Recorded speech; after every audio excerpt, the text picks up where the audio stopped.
अब हम पढ़ते हैं नेक्स्ट, हमारा चैप्टर है यहाँ पे, दूसरा चैप्टर है हमारा। नेक्स्ट चैप्टर लिखेंगे आप एक्सक्रीटरी सिस्टम। नेक्स्ट चैप्टर का नाम लिखिए आप एक्सक्रीटरी सिस्टम, उत्सर्जन तंत्र। जल्दी लिखेंगे, हमें पढ़ना है excretory system. Excretory system Hindi में इसको कहा जाएगा उत्सर्जन तंत्र। उत्सर्जन तंत्र ये आपका ह्यूमन फिजियोलॉजी का आई थिंक लास्ट चैप्टर है। देखिए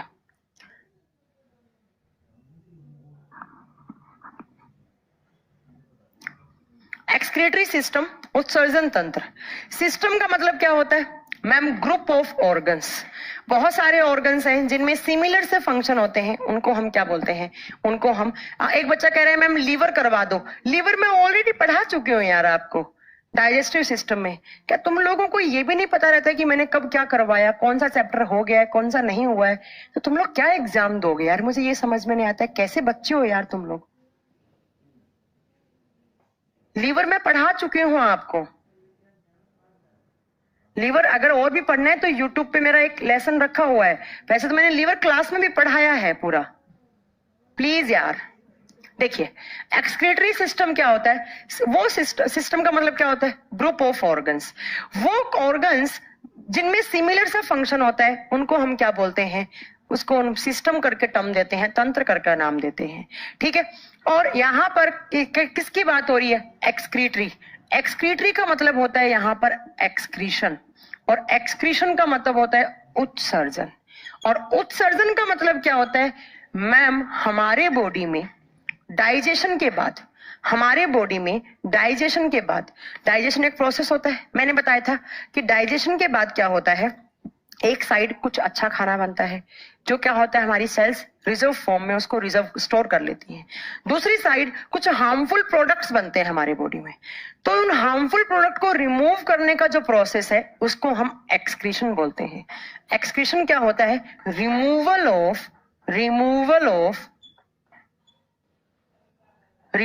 ऑफ नाइट्रोजीनियस बेसिस या nitrogenous elements is known as excretion। Hindi में क्या याद रखेंगे? नाइट्रोजन युक्त, मैंने N लिखा है, नाइट्रोजन युक्त तत्वों को रिमूव करने की, रिमूव का मतलब होता है बाहर निकालने की प्रक्रिया को, बाहर निकालने की प्रक्रिया को उत्सर्जन कहा जाता है। बाहर निकालने की प्रक्रिया को उत्सर्जन कहा जाता है। प्रक्रिया को उत्सर्जन, उत्सर्जन का मतलब होता है रिमूव करना। कोई भी हार्मफुल प्रोडक्ट बना है हमारे बॉडी में जो हमारे बॉडी के लिए हार्मफुल हो सकता है, तो उन हार्मफुल प्रोडक्ट को रिमूव करने का जो प्रोसेस होता है उसको हम क्या बोलते हैं? एक्सक्रीशन। अब वो हार्मफुल प्रोडक्ट है कौन से? तो मेनली नाइट्रोजीनियस एलिमेंट्स बनते हैं हमारे बॉडी में, उनको ही हम क्या बोलते हैं? हार्मफुल बोलते हैं। अब मैम ये नाइट्रोजीनियस का मतलब क्या है? ऐसे एलिमेंट जिनके अंदर नाइट्रोजन होता है, जैसे यूरिया NH2CO NH2 N आ गया, जैसे अमोनिया NH3 आ गया, जैसे एक पढ़ोगे आप किरेटिनाइन, आगे पढ़ोगे आप, उसमें भी होता है। तो मैम जो नाइट्रोजन वाले जो वेस्ट प्रोडक्ट बनते हैं हमारे बॉडी में आफ्टर डाइजेशन, वो हमारे बॉडी के लिए हार्मफुल होते हैं, तो उनको रिमूव करने का जो प्रोसेस है उसको हम एक्सक्रीशन बोलते हैं। और उस एक्सक्रीशन को करवाने में जो जो ऑर्गन्स इन्वॉल्व रहते हैं उन सारे ऑर्गन्स को एक साथ मिलाकर हम एक्सक्रीटरी सिस्टम का नाम देते हैं। तो आपके माइंड में एक इमेज क्लियर हो गई होगी कि हमें क्या पढ़ना है यहाँ पर। तो हमें टॉक्सिक एलिमेंट को रिमूव करने का प्रोसेस पढ़ना है। जो जो ऑर्गन इसमें इन्वॉल्वमेंट रखता है उसको हम एक्सक्रीटरी ऑर्गन, और सारे ऑर्गन्स को एक साथ मिलाकर एक्सक्रीटरी सिस्टम टर्म करते हैं। ठीक है, अब मैम जी ये बताइए नाइट्रोजीनियस के एग्जांपल बताइए आप। तो आप यहां पर लिख सकते हैं नाइट्रोजीनियस एलिमेंट कौन कौन से हैं, या हम इसको लिख सकते हैं नाइट्रोजीनियस एक्सक्रीटरी एलिमेंट। एक्सक्रीटरी लिखेंगे ज्यादा अच्छा लगेगा। कहने का मतलब है नाइट्रोजन युक्त उत्सर्जी पदार्थ कौन कौन से होते हैं। ठीक है, ये बात आपसे एग्जाम में पूछी जा सकती है कि ऐसे टॉक्सिक एलिमेंट के नाम बताओ जिनमें क्या क्या होता है, जिनके अंदर नाइट्रोजन होता है। सबसे पहला आप बताएंगे यूरिया, NH2CO NH2। दूसरा आप बताएंगे अमोनिया, अमोनिया। आप पेशेंस रखेंगे, मैं आपके सारे डाउट, आपको बोलने की ही जरूरत नहीं है। एक बच्चा बार बार कमेंट कर रहा है, सुमित रंजन मैम ब्रेन नहीं हुआ, ब्रेन नहीं हुआ, ब्रेन नहीं हुआ। अब आप मुझे बताइए, मुझे क्या गुस्सा आएगा नहीं इस बात पे? मैंने क्लास स्टार्ट करने से पहले ही बोला था अगर ब्रेन नहीं हुआ है तो मैं आपको पढ़ा दूंगी, इसमें कौन सी बड़ी बात हो गई?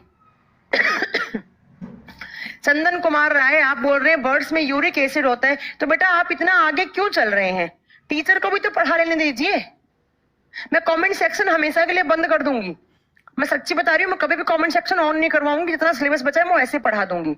जब कमेंट कर रहे हैं तो प्लीज थोड़ा ध्यान से कमेंट कीजिए। अब सुमित रंजन है, उन्होंने एक कमेंट को यहाँ पर 20 बार टाइप कर दिया कि ब्रेन नहीं हुआ, ब्रेन नहीं हुआ, ब्रेन नहीं हुआ, ब्रेन नहीं हुआ। अब एक बात बताइए, टीचर को क्या इस बात पे गुस्सा नहीं आएगा? 2 मिनट आप मेरी जगह आके देखो आपकी हालत कैसी हो जाएगी। कैसी बात कर रहे हैं, जबकि क्लास स्टार्ट करने से पहले मैंने कहा था आपका ब्रेन नहीं हुआ है, मैं आपको करवाऊंगी ब्रेन। आप टीचर को मत बताओ कि उसको क्या पढ़ाना है, क्या हुआ है, क्या नहीं हुआ है। तुम लोगों को नहीं पता होगा, मुझे बहुत अच्छे से पता है कि मेरे किस बैच में, एक बैच नहीं चलता है मेरा, कम से कम मेरे 25 बैच होंगे। मुझे सारे बैचेस में पता है किस बैच में कितने चैप्टर मैंने करवाए हैं और कितना नहीं करवाए हैं। कितने बेवकूफ हो यार तुम लोग, टाइम वेस्ट करते हो पता है। फिर बोलते हो मैम गुस्सा करती है, मैम में बहुत गुस्सा है। एक बच्चा तो एक दिन यूट्यूब पे बोला था मैम में एटीट्यूड है। ये एटीट्यूड नहीं होता है। तुम लोग ऑफिसर बनने जा रहे हो तो मैं ये मतलब बार बार पिन कर रहे हो। मुझे पता है अगर ब्रेन नहीं हुआ तो मैं करवाऊंगी आपको, इसमें क्या हो गया? और 2-4 बच्चे तो ऐसे ही सिलेबस नहीं हुआ, सिलेबस नहीं हुआ, 2 महीने का बोला था 4 महीने खींच दिए। अरे भैया पढ़ाई तो रहे हैं, तुम्हें कुछ गलत चीज सिखा रहे हैं क्या? पढ़ाओ तो दिक्कत, ना पढ़ाओ तो दिक्कत। ये जो बच्चा बार बार बोल रहे हैं ना कि 2 महीने का बोल के हमें सिलेबस नहीं करवाया, उस बच्चे को पढ़ना लिखना नहीं है, वो सिर्फ यहाँ पे 500-600 रुपए देकर टाइम पास करने आया है। क्योंकि पढ़ाई तो रहे हैं आपको। कुछ लोग ऐसा होते हैं, कुछ यहाँ पर ऐसे कोचिंग इंस्टीट्यूट वाले हैं जो 2 महीने का बोल के 1 महीने में सिलेबस करवा देते हैं, और हम लोग तो 2 महीने का बोल के 4 महीने पढ़ाई तो रहे हैं। आपको कुछ गाली देना सिखा रहे हैं क्या आपको? मैं यहाँ पर टाइम पास करने आती हूँ, आपसे बात करती हूँ क्या? यहाँ पर मैं पढ़ाई तो रही हूँ आपको। पता नहीं यार कैसा क्राउड है यार। किसी ने सही कहा है कि ऐसा ही क्राउड मिलेगा तो ऐसा ही मिलेगा। मैंने बहुत अपने आप को मैंने कूल डाउन करने की कोशिश करती हूँ मैं तुम लोगों के बैच में। कैसे यार तुम लोग, थोड़ा मेरे ऊपर टीचर मैं हूं, आप लोग नहीं है। मेरे ऊपर छोड़ दीजिए कि मुझे कब क्या पढ़ाना है, कैसे पढ़ाना है। मैम आज ब्रेन पढ़ा दो, मैम ये पढ़ा। अरे तुम मुझे मत बताओ कि मुझे कब क्या पढ़ाना है। बस तुम लोगों की एक मेंटलिटी है, हमारे हाथ में मोबाइल है, हमारा नाम जाता है स्क्रीन पे तो मैं कुछ भी लिख सकता हूँ। मैं फ्री हूं, मैं कुछ भी लिख सकता हूँ, वरना ऑफलाइन में कोई बच्चा सांस नहीं लेता जोर से। तुम लोग तो बात करते हो यहाँ पर हमारा सिलेबस नहीं हुआ, सिलेबस नहीं। क्या टीचर अंकुर सर आते हैं टाइम पास करते हैं क्या क्लास में? बातें करते हैं 2 घंटे आपसे, पढ़ाई तो रहे हैं आपको। मैं आती हूँ, मैं बातें करने आती हूँ, पढ़ाने तो आई हूँ मैं। पढ़ाओ तो भी दिक्कत, ना पढ़ाऊं तो भी दिक्कत। सिलेबस नहीं हुआ, सिलेबस। अरे सिलेबस करना ही तो आपका मोटो नहीं है। अगर सिलेबस ही करना है तो बुक्स में बहुत लिखा हुआ है। जिन बच्चों को लगता है हमारा सिलेबस नहीं हुआ, प्लीज वो वीडियो देखना बंद कर दें और अपने दिमाग में एक इमेज बना लें कि सिलेबस हो गया है, बस प्लीज। अब मुझे एक कमेंट फालतू का नहीं देखना चाहिए, ये चैप्टर नहीं हुआ, ये हुआ, ये नहीं हुआ। अगर दिखा मैं तुरंत यहां से ब्लॉक करवा दूंगी। मुझे पता है कब क्या करवाना है, कैसे करवाना है, क्यों करवाना है, मैं सब आपको पढ़ाऊंगी पेशेंस के साथ। टीचर का दिमाग खराब कर देते हो यार। ठीक है, देखिए तो यहां पर नाइट्रोजनियस एलिमेंट का मतलब क्या है? पहला यूरिया, दूसरा अमोनिया, और 3 नंबर पे आपको यहां पर याद रखना है यूरिक एसिड। 3 नंबर पे क्या है यहाँ पर? यूरिक एसिड, जिसको हिंदी में हम बोलेंगे यूरिक अम्ल, यूरिक अम्ल। और 4 नंबर पे यहां पर आपको याद रखना है, 4 नंबर पे यहां पे होता है क्रेटेनाइन। 4 नंबर पे है क्रेटेनाइन। ये आपने टर्म कुछ नया सुना होगा, क्रेटेनाइन वाला। बाकी टर्म तो आपने सुन रखे होंगे। नीचे विजिबल हो रहा है ना? हाँ ठीक है। तो ये 4 ऐसे एलिमेंट होते हैं जिनको हम एक्सक्रीटरी एलिमेंट का नाम देते हैं, और जिनमें क्या होता है, नाइट्रोजन का अमाउंट ज्यादा होता है। इसीलिए हम इनको क्या बोलते हैं, नाइट्रोजीनियस एक्सक्रीटरी एलिमेंट। आपसे एग्जाम में पूछेगा कि एक्सक्रीटरी सिस्टम में मेनली नाइट्रोजीनियस एलिमेंट होते हैं, तो वो कौन कौन से एलिमेंट या कौन कौन से कंपाउंड एक्सक्रीट आउट करते हैं? तो आप क्या बोलेंगे हमको? उनको यूरिया, एग्जाम्पल में यूरिया हो सकता है, एग्जाम्पल में अमोनिया हो सकता है, एग्जाम्पल में यूरिक एसिड हो सकता है और एग्जाम्पल में क्रिएटिनाइन हो सकता है। अब हमें एक एक करके पढ़ना है कि ये बनाता कौन है। चलो ये तो पता लग गया, अब ये बनाता कौन है, ये कहाँ से आते हैं सब बताऊंगी मैं। क्रिएटिनाइन भी क्या होता है ये भी मैं बताऊंगी आपको कि क्या क्या होता है क्रिएटिनाइन भी। ठीक है, तो आपको एक बात आपको याद रखना है कि अगर मैं बात करूं कभी भी एक्सक्रीटरी सिस्टम में हम क्या पढ़ते हैं तो आप बताएंगे to about excretion. Excretion ma'am क्या होता है, नाइट्रोजीनियस कुछ एलिमेंट्स बनते हैं हमारे बॉडी में, कंपाउंड्स बनते हैं जो हमारे बॉडी के लिए हार्मफुल होते हैं। और कौन कौन से, ये चारों। तो मेनली इन चारों को रिमूव करने का जो प्रोसेस है उसको एक्सक्रीशन। जो जो ऑर्गन इसमें इन्वॉल्व रहते हैं उनको हम क्या बोलते हैं, एक्सक्रीटरी ऑर्गन। और सारों को एक साथ मिलाकर क्या बोलेंगे, एक्सक्रीटरी सिस्टम। ठीक है, चलिए हो गया, इतना समझ में आ गया। अब बात आती है कि ये सब हम पढ़ेंगे अभी डिटेल में, अभी ये पढ़ेंगे सब बताएंगे। अब बात आती है कि हमारे बॉडी में कितने एक्सक्रीटरी ऑर्गन होते हैं। कुछ बच्चे सोचते हैं कि हमारे बॉडी में सिर्फ एक ही ऐसा ऑर्गन है जो एक्सक्रीटरी सिस्टम में आता है, और कुछ बच्चे सोचते हैं कि वो ऑर्गन किडनी है। तो मैं आपकी एक गलतफहमी दूर कर देती हूँ, सिर्फ किडनी नहीं होता है। हमारे बॉडी में 4 एक्सक्रीटरी ऑर्गन होते हैं। हम यहाँ पर सिर्फ ह्यूमंस की बात कर रहे हैं क्योंकि हम पढ़ रहे हैं ह्यूमन फिजियोलॉजी। तो आप बताएंगे ह्यूमन बॉडी में 4 एक्सक्रीटरी ऑर्गन होते हैं। क्वेश्चन पूछ ले आपसे कि ह्यूमन बॉडी में कितने उत्सर्जी अंग होते हैं, है ना। तो कितने उत्सर्जी अंग होते हैं हम क्या बताएंगे, 4। कौन कौन से, सबसे पहला आप बताएंगे यहाँ पर 1 नंबर पे आप बताएंगे हमारा लीवर। जो लीवर है वो भी एक एक्सक्रीटरी ऑर्गन है। अब मैम लीवर क्या बनाता है, ऐसा कुछ खराब चीजें बनती होंगी लीवर के अंदर, और आप बताएंगे लीवर क्या बनाता है, यूरिया। इस बात को मैं यहाँ पर ऐसे कर देती हूँ, बादल के अंदर इसको रख देती हूँ, क्योंकि ये क्वेश्चन बहुत बार आता है एग्जाम में और बच्चा हमेशा गलत करके आता है। बच्चा सोचता है कि यूरिया तो किडनी बनाता होगा क्योंकि एक्सक्रीटरी सिस्टम में तो हम किडनी पढ़ते हैं। नहीं, यूरिया बनाता है लीवर। ये इसी साल सीडीएस के पेपर का क्वेश्चन था कि फॉर्मेशन ऑफ यूरिया, फिर आगे डैश करके लिखा होता कौन सा ऑर्गन बनाता है, आपको लिखना था वहां पर लीवर। लीवर क्या बनाता है, यूरिया का निर्माण करता है। बता देंगे, आपसे पूछे ह्यूमन बॉडी में कौन सा ऑर्गन यूरिया बनाता है, हम क्या बताएंगे, लीवर। दूसरा यहां पर आता है स्किन।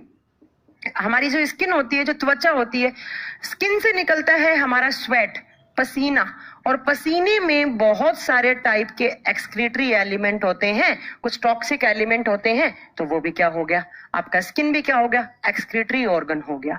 नेक्स्ट आप बताएंगे हमारे जो फेफड़े हैं, लंग्स, वो भी एक्सक्रीटरी ऑर्गन की तरह काम करते हैं। ये कैसी बातें कर रही हो मैम, आपने तो फेफड़े पढ़ाया रेस्पिरेटरी सिस्टम में, आज आप एक्सक्रीटरी सिस्टम का पार्ट बता दें इसको। हाँ देखो, मैंने बताया था लंग्स का काम क्या होता है, प्यूरिफिकेशन ऑफ ब्लड। और प्यूरिफिकेशन का मतलब क्या था, ऑक्सीजन इन करना और किस गैस को आउट करना, CO2। बताया था, पढ़ाया था। मैंने कहा था जब हमारे बॉडी में CO2 ज्यादा होता है तो उसको आउट कौन करवाता है, फेफड़ा। तो CO2 ज्यादा भी हमारे लिए हार्मफुल होती है। कार्बन डाइऑक्साइड ज्यादा नहीं होनी चाहिए, हार्मफुल होती है वो, कार्बोनिक एसिड में आ देती है पानी के साथ मिलकर, वो सब छोड़ो आप। तो CO2 को भी रिमूव करना होता है, और CO2 रिमूव कौन करता है, लंग्स। तो यहाँ पर लंग्स भी क्या हो गए यहाँ पर, तो लंग्स हम बताएंगे CO2 रिमूव करने का काम करते हैं, तो लंग्स को भी हम क्या बोलेंगे, एक्सक्रीटरी ऑर्गन बोलेंगे। ठीक है, चलिए नेक्स्ट 4 नंबर पे आपका आएगा किडनी। 4 नंबर पे क्या आएगा, किडनी। किडनी को हिंदी में वृक्क करके टर्म दिया जाता है। अब किडनी क्या बनाता है, तो किडनी क्या बनाता है आप बताओगे, यूरिन या फिर मूत्र बनाता है। यूरिन को बोलते हैं मूत्र। तो ये 4 हमारे बॉडी में एक्सक्रीटरी ऑर्गन होते हैं। कभी भी एक वाला ऑप्शन मत लेके चलिए, आपकी नेगेटिव मार्किंग हो जाएगी। अब अगर मैं आपसे पूछूं इन चारों में से सबसे ज्यादा हार्मफुल क्या होता है, आप बताएंगे यूरिन, क्योंकि यूरिन में यूरिया भी होता है, यूरिन में यूरिक एसिड भी होता है, यूरिन में अमोनिया भी होता है, और यूरिन में क्रिएटिनिन भी होता है। क्रिएटिनिन या क्रिएटिनाइन बोलते हैं इसको, क्रिएटिन मत बोल देना आप, क्रिएटिनाइन बोलते हैं इसको, क्या क्रिएटिनिन बोलते हैं। तो ये भी ज्यादा होता है। तो यहाँ पर मेन एक्सक्रीटरी ऑर्गन क्या हो गया हमारा, किडनी। तो बस हमें मेन कौन सा पढ़ना है यहाँ पर, किडनी पढ़ना है। ठीक है, आपसे पूछे मेन उत्सर्जी पदार्थ, मुख्य उत्सर्जी पदार्थ मानव के शरीर का, किडनी। ठीक है, तो हमें यहाँ पर किसके बारे में पढ़ना है, किडनी। बट होते क्या है मैम, 4 होते हैं। बता देंगे आप। और यूरिया का फॉर्मेशन कौन करता है? कभी भी किडनी आंसर नहीं करेंगे। यूरिया का फॉर्मेशन कौन करता है मैम? लीवर करता है। चलो, तो हमें एक्सक्रीटरी सिस्टम में मेनली क्या पढ़ना है? तो मैम किडनी पढ़ना है। अब एक बात बताइए, हमारा एक्सक्रीटरी एलिमेंट क्या होता है? हमारा होता है यूरिया। ऐसे ही जो अलग अलग ऑर्गेनिजम्स होते हैं, अलग अलग जीव होते हैं, उनका एक्सक्रीटरी ऑर्गन 5 ऑर्गन। 5 किसने बताया? आपने 5 कहां से लेंगे? मैं तो 4 बता रही हूं यहाँ पर, 5 आपको बोलना ही नहीं। आंत भी तो करती है कैल्शियम का निष्कर्षण। नहीं, आंत को आप इसमें नहीं काउंट करोगे, आप सिर्फ 4 बताओगे। आंत नहीं बोल सकते आप। कैल्शियम, कैल्शियम कोई हमारे लिए हार्मफुल नहीं होता है, ठीक है। चलिए, अब देखिए, जो एक्सक्रीटरी एलिमेंट है वो भी बहुत टाइप का होता है। जो एक्सक्रीटरी कंपाउंड है, कंपाउंड करके टर्म दो आप इसको, वो भी बहुत टाइप का है। और इसी एक्सक्रीटरी कंपाउंड के आधार पर हम लिविंग ऑर्गेनिजम्स को 4 ग्रुप में डिवाइड करते हैं। On the basis of excretory compound, living organisms are divided into 4 group. आपसे एग्जाम में पूछेगा कि जो एक्सक्रीटरी एलिमेंट होते हैं या फिर जो एक्सक्रीटरी कंपाउंड होते हैं, उनके बेसिस पे हम सजीवों को कितने भागों में बांटते हैं? आप बताओगे 4 पार्ट में। कैसे? कहने का मतलब है अलग अलग जीव का एक्सक्रीटरी कंपाउंड भी अलग अलग होता है। कैसे? सबसे पहला आप बताओगे यूरोटैलिक। 1 नंबर पे क्या बताएंगे आप? Ureotelic organism. किसके बेसिस पे? Excretory compound. हिंदी में बोल देती हूं मैं, हिंदी में लिख देती हूं, कभी कंफ्यूज हो जाओ। उत्सर्जी यौगिक के आधार पर हम जीवों को 4 भागों में डिवाइड करते हैं। अगर आप कोई लूसेंट वगैरह कोई छोटी मोटी बुक पढ़ोगे तो बता देती हूँ मैं, उसमें 3 लिखा हुआ है। कभी आप बोलोगे मैम ने गलत पढ़ा दिया। अगर आप ढंग की बुक पढ़ोगे उसमें आपको 4 मिलेगा, ठीक है। देखिए, पहला है यूरोटैलिक यूरोटैलिक ऑर्गेनिज्म। यूरोटैलिक ऑर्गेनिज्म, या इसको दूसरा नाम इसका होता है यूरियोटैलिक। कभी कंफ्यूज नहीं होना है, यूरोटैलिक या यूरियोटैलिक लिखा हुआ हो ऑर्गेनिज्म तो आप दोनों ही सही करेंगे। इसको हिंदी में कहा जाता है यूरियोटैलिक जीव। कहने का मतलब है ऐसे जीव जिनका एक्सक्रीटरी एलिमेंट क्या हो? यूरिया।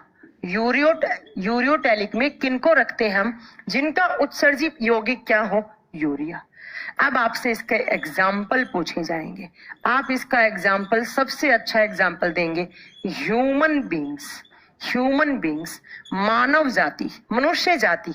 मनुष्य किसमें आते हैं? मनुष्यों का जो एक्सक्रीटरी एलिमेंट होता है इसमें यूरिया का अमाउंट ज्यादा होता है, इसलिए हम इनको यूरोटैलिक या यूरियोटैलिक जीव बोलते हैं। बता देंगे। चलिए, नेक्स्ट आता है यूरिकोटैलिक। कंफ्यूज नहीं होना है, ये सेम से ही नाम है। ये यूरियो या यूरोटैलिक था, ये है यूरिकोटैलिक। आप क्या लगा देंगे? सी लगा देंगे, यूरिकोटैलिक। अब यूरिकोटैलिक क्या होते हैं? ऐसे ऑर्गेनिज्म, ऐसे जीव जिनका एक्सक्रीटरी एलिमेंट या एक्सक्रीटरी कंपाउंड यूरिक एसिड हो, जिनके उत्सर्जी पदार्थ में यूरिक एसिड का अमाउंट ज्यादा हो, उसको हम यूरिकोटैलिक बोलते हैं।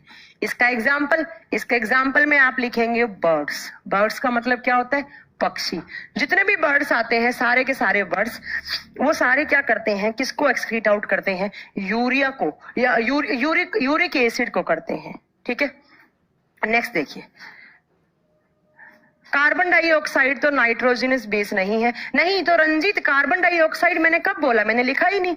मैंने ये लिखा है कि कार्बन डाइऑक्साइड ज्यादा भी हार्मफुल होता है हमारे लिए, तो इसलिए हम कार्बन डाइऑक्साइड को लंग्स के थ्रू रिमूव कर देते हैं, ठीक है। 3 नंबर पे मैं यहां लिख रही हूं, 3 नंबर पे आएगा अमोनोटैलिक। सेम नाम हिंदी में होगा, अमोनोटैलिक। अब अमोनोटैलिक का मतलब क्या है? ऐसे जीव जिनका एक्सक्रीटरी एलिमेंट क्या हो? अमोनिया हो। क्या हो? अमोनिया। अब आप अमोनिया वाले को क्या बोलेंगे? अमोनोटैलिक। इसके एग्जाम्पल आप बताएंगे मछली, फिश। जितने भी एक्वाटिक एनिमल्स होते हैं वो अमोनिया रिलीज करते हैं। नेक्स्ट आप इसका एग्जाम्पल दे सकते हैं जो एम्फीबियंस होते हैं, एम्फीबियंस। और एम्फीबियंस को हिंदी में बोलते हैं उभयचर। उभयचरी। और यहां पर आप एक एग्जाम्पल और याद रखेंगे, अर्थवॉर्म। अर्थवॉर्म का मतलब होता है केंचुआ। केंचुआ किसान का दोस्त, है ना। तो 3 हो गए। अब नेक्स्ट है गुआनोटैलिक। 4 नंबर पे याद रखेंगे, 4 नंबर पे क्या आता है, गुआनोटैलिक। गुआनोटैलिक आपको अगर याद हो तो मैंने आपके डीएनए की स्ट्रक्चर करवाई थी, उसमें मैंने बताया था ATCG, G फॉर गुआनिन, और ये सब क्या होते हैं, नाइट्रोजीनियस बेस होते हैं, है ना। तो देखिए यहां पर क्या होता है, गुआनोटैलिक का मतलब होता है ऐसे जीव जिनका एक्सक्रीटरी एलिमेंट गुआनिन हो। गुआनिन, ये आपको कुछ बुक्स में नहीं मिलेगा, बट ये कोई अच्छी बुक मिलोगे पढ़ोगे तो उसमें बिल्कुल मिलेगा।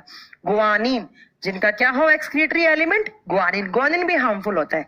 इसके एग्जाम्पल स्पाइडर्स। स्पाइडर्स क्या होते हैं, सबको पता है, मकड़ी। मकड़ी स्पाइडर्स। इसके एग्जाम्पल में कौन आता है, स्पाइडर। और बिच्छू, बिच्छू भी यही एग्जाम्पल में आता है। अब स्पाइडर, मकड़ी और बिच्छू किसका एग्जाम्पल देंगे, गुआनोटैलिक का एग्जाम्पल देंगे। जो स्कॉर्पियन और जो, अच्छा इंग्लिश में स्कॉर्पियन लिख लेना इसको, स्कॉर्पियन बिच्छू और स्पाइडर मकड़ी, ये सब क्या होते हैं, गुआनोटैलिक। आपसे सीधा एग्जाम में क्वेश्चन पूछेगा कि on the basis of excretory compound living organisms are divided into 4 groups. कौन कौन सा, यूरियोटैलिक, हम लोग किस में आते हैं, यूरिया रिलीज करते हैं, यूरोटैलिक। यूरिकोटैलिक, बर्ड्स, जो कबूतर हो गया, मोर हो गया, है ना, ये सब जो बर्ड्स हैं वो यूरिक एसिड रिलीज करते हैं। जो केंचुआ, एम्फीबियंस, टेडपोल, लार्वा वगैरह जो होते हैं वो क्या करते हैं, अमोनिया रिलीज करते हैं। जो पानी में रहने वाले होते हैं बेसिकली एक्वेटिक, वो क्या होते हैं, अमोनोटैलिक होते हैं। ठीक है, उसके बाद इम्यून सिस्टम को प्रतिरक्षा तंत्र बोलते हैं इसी तरह। ठीक है, गुआनोटैलिक क्या होते हैं, गुआनिन रिलीज करने वाले। चलो ये हो गया आपका डिवीजन, ये आगा आपका हो गया classification on the basis of excretory compound. अब आपको, हमें तो क्या पढ़ना है, हमें ह्यूमन बॉडी का एक्सक्रीटरी सिस्टम पढ़ना है। और ह्यूमंस क्या रिलीज करते हैं, यूरिया का अमाउंट ज्यादा। और यूरिया किसके अंदर होता है, यूरिन। और यूरिन का फॉर्मेशन कौन करता है, किडनी। तो अब हमें मेन एक्सक्रीटरी ऑर्गन क्या पढ़ना है, यहां पर किडनी पढ़ना है। तो अब आप क्या लिखेंगे, किडनी। गुआनिन के बारे में बता चुकी हूं पीछे में, गुआनिन। चलिए हम क्या पढ़ेंगे यहां पर, किडनी। लिखिएगा किडनी, और हिंदी में आप लिखोगे इसको वृक्क। हिंदी में इसको वृक्क या अपनी लैंग्वेज में गुर्दा नाम दिया जाता है, गुर्दा। अब कुछ आपको बेसिक पॉइंट। सबसे पहला, किडनी की स्टडी को क्या कहा जाता है, आप बताओगे, to study about kidney is known as nephrology. और जो डॉक्टर होते हैं वो क्या कहलाते हैं, तो मैम डॉक्टर को हम नेफ्रोलॉजिस्ट बोलते हैं। To study about kidney is known as nephrology. Next question पूछेगा, किडनी का कलर क्या होता है, आप किडनी का रंग बताएंगे रेडिश ब्राउन। किस कलर की होती है, रेडिश ब्राउन।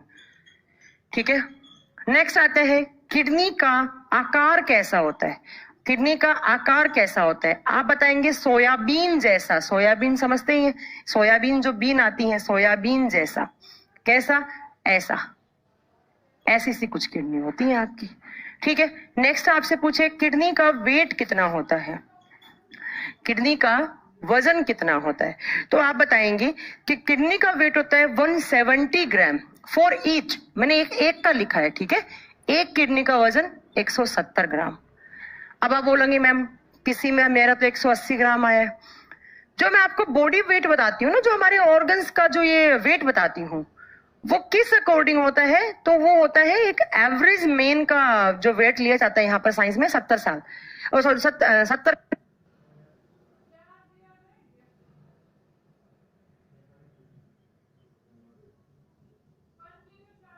किलो वजन।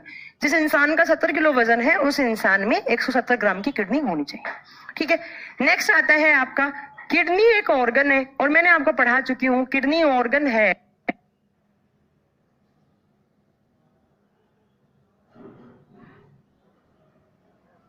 तो ऑर्गन की बेसिक यूनिट क्या होती है, सेल। और किडनी की जो सेल्स होती हैं, कोशिकाएं होती हैं, उनको हम क्या बोलते हैं, नेफ्रॉन। तो बहुत बार पढ़ा है मैंने, नेफ्रॉन। और नेफ्रॉन को हिंदी में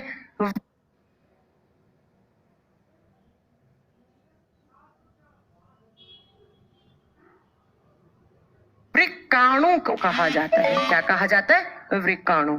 तो आप बताइएगा कि किडनी के अंदर जो सेल्स होती हैं उनको हम नेफ्रॉन या वृक्काणु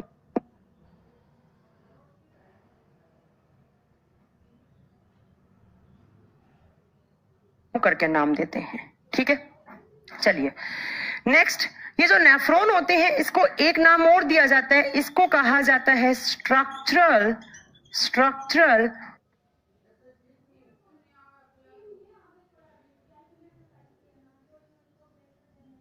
and functional unit of kidney. Unit of kidney, इस लाइन का मतलब तो मैंने बहुत ज्यादा चीख के पढ़ाया है आपको। स्ट्रक्चरल का मतलब क्या होता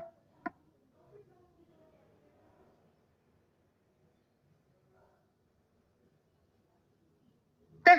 संरचनात्मक, और कहने का मतलब होता है इसी से मिलकर बना हुआ। ये आपका किडनी है, इस किडनी के अंदर ऐसे बहुत सारे नेफ्रॉन होते हैं। तो किडनी किससे मिलकर बनी हुई? नेफ्रॉन से। तो किडनी की स्ट्रक्चरल यूनिट किसको बोल दिया? नेफ्रॉन को। अब किडनी का काम क्या होता है? मैम किडनी का काम होता है फिल्ट्रेशन करना। अब आप सब जानते हैं, मैम ने बहुत बार बताया है, फिल्ट्रेशन का मतलब होता है छानना। और किसको छानना? मैम ब्लड को छानना।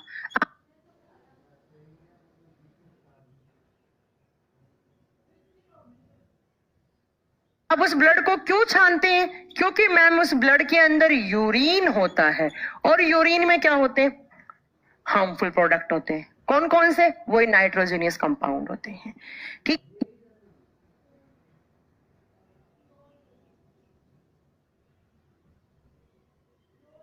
है, तो ये किडनी का छानने का जो काम कर रही है किडनी ब्लड को, तो वो किडनी नहीं करती है, किडनी की यूनिट करती है। और किडनी की यूनिट को क्या बोला हमने? नेफ्रॉन। तो नेफ्रॉन को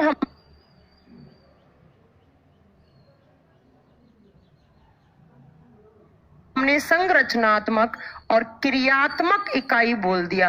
किसकी? किडनी की। याद कीजिए, मैंने आपको बताया होगा लंग्स का काम क्या होता है? प्यूरिफिकेशन करना। तो लंग्स काम नहीं करते हैं, लंग्स की यूनिट करती है, और यूनिट का नाम क्या बताया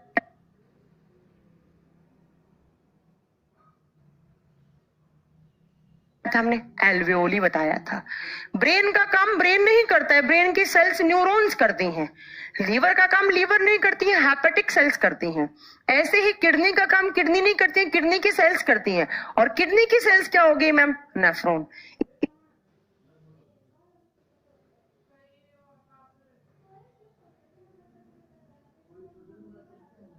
इसीलिए नेफ्रॉन को structural and functional unit of kidney कहा जाता है।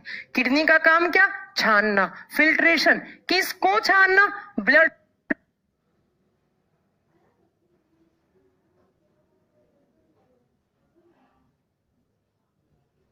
को छानना।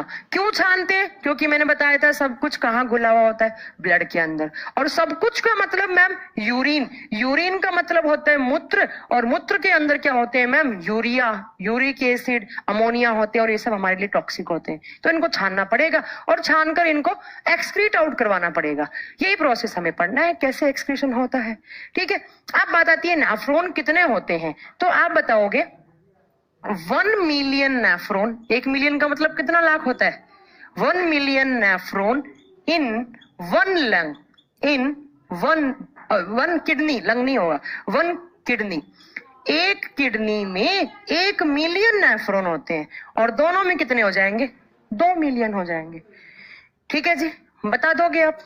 कभी कभी इन नेफ्रॉन को फिल्टर करके टर्म दिया जाता है। फिल्टर, कोई बात नहीं, किसको फिल्टर करने वाले? ब्लड को फिल्टर करने वाले। अब बात आती है किडनी होता कहाँ है? किडनी होता कहाँ है? हाँ, थोड़ा सा इसमें इंक भर दीजिए, अभी कमी आ गई इसमें, इस वाले में भरिए, ब्लैक वाले में। किडनी होता कहाँ है? तो देखिए, किडनी कहा जाता है पेरिटोरियल कैविटी में। अगर किडनी की लोकेशन पूछा जाए आपको, किडनी का स्थान पूछा जाए, आप बोलेंगे पेरिटोरियल कैविटी में होता है। अब मैम ये पेरिटोरियल कैविटी क्या होती है? देखो, लास्ट क्लास नहीं, मैंने बहुत बार आपको एक चीज बताई है कि ये आगे की साइड, यहाँ आइए आप, यहाँ आइए, पेरिटोरियल कैविटी क्या होता है बताती हूँ आपको। ये आपके पीछे बैकबोन है, इस बैकबोन से ऐसे वर्टिब्रल निकलती हैं, 13 एक साइड होती हैं, 13 एक साइड होती हैं और 26 होती हैं टोटल। ये हमारा पीछे वाला पार्ट है, ये मेरा बैक का पीछे वाला पार्ट है।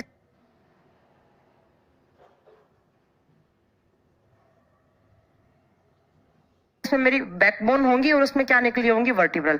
आगे की साइड हमारी क्या होती है, रिब्स होती हैं। तो ये जो पीछे से जो सबसे लास्ट में जो बैकबोन की वर्टिब्री निकलती हैं, जो कशेरुकदंड निकलते हैं, लास्ट वाली 2 और आगे वाली जो रिब्स होती हैं आपकी 11-12 नंबर रिब्स, उनके बीच में हमारा इस वाले पार्ट में क्या होता है, किडनी होता है। पीछे ऐसे किडनी होती है, यहाँ पर इस पीछे वाले पार्ट में, जिसको पेरिटोरियल कैविटी कहा जाता है। और पेरिटोरियल कैविटी क्या होता है, आप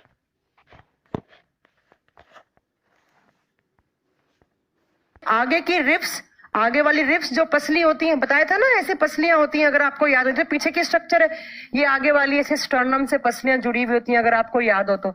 और कौन कौन सी पसली, सबसे लास्ट वाली पसली 11-12, और पीछे वाली क्या होती है, पीछे में आपकी बैकबोन, जो रीढ़ की हड्डियों में जो छोटी छोटी हड्डी होती है। तो आगे वाली 2 पसली सबसे लास्ट वाली, और रीढ़ की हड्डी की लास्ट वाली हड्डियां, उन दोनों के बीच में जो कैविटी होता है उसको हम पेरिटोरियल कैविटी बोलते हैं। और वहां पर क्या होते हैं, हमारे किडनी होते हैं। और आगे की साइड ऐसे यूरेटर, एक डक्ट होता है, नली होती है, वो आती है और फिर वो यूरिनरी ब्लड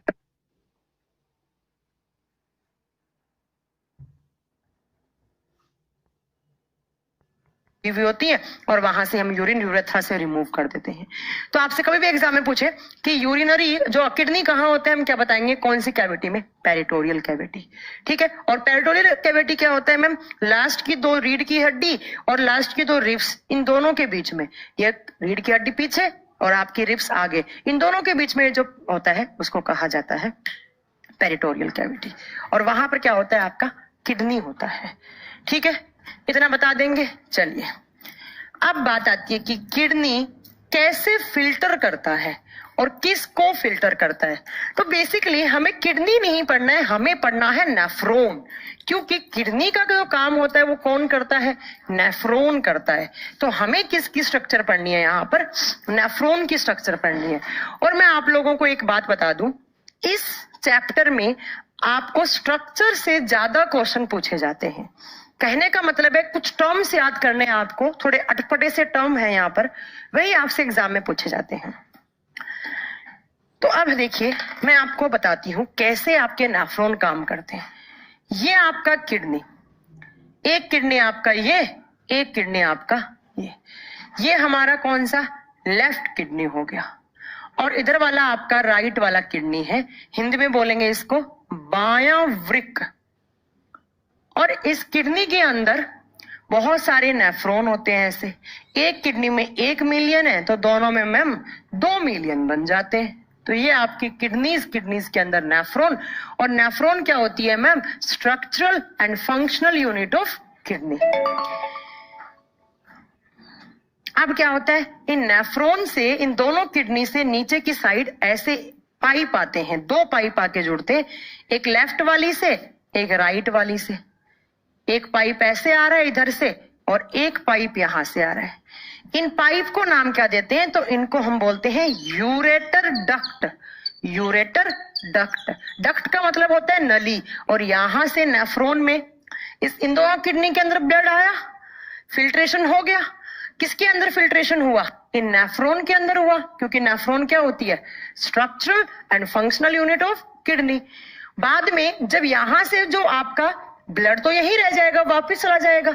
जब आएंगे तो यहाँ से टॉक्सिक चीजें आएंगे। टॉक्सिक चीज का मतलब है यहां से ऐसे यूरिन आएगा।